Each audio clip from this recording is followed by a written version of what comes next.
taught me a lot about winemaking, and then when I moved back to Margaret River, we're gifted because we've got that perfect growing environment. So we're pretty consistently getting fantastic parcels of fruit, and there's not a lot of pressure on me as a winemaker to produce fantastic wine. So that's kind of why I moved there.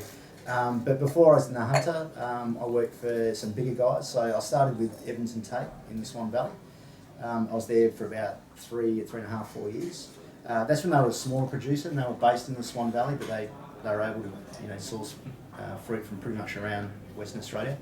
And they actually went through a big expansion phase, and they moved their production down to Margaret River.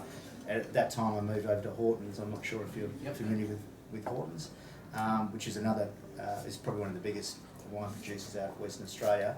And they had they were also going through a massive expansion phase, but they had beautiful access to vineyards right throughout Margaret River. So you'll get to see later on our Shiraz. It's the only grape that we don't source out of Margaret River. I get that from the Great Southern. So it's like 20 years ago that I started seeing fruit coming out of the Great Southern, and I just think Shiraz just works perfectly out of places like that. So I've been fortunate to work with a number of different wineries and see, pick and sort of choose what I think works for me as a winemaker, and that's all been channeled into Amelia Park wine.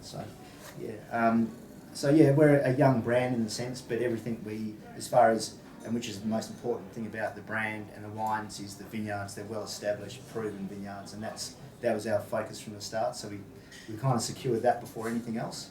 We started building the brand up, and then we've built a new winery, a new cellar door, and just evolved it from there. You were going to say something at one point. I was. I did interrupt you. And I said this earlier today.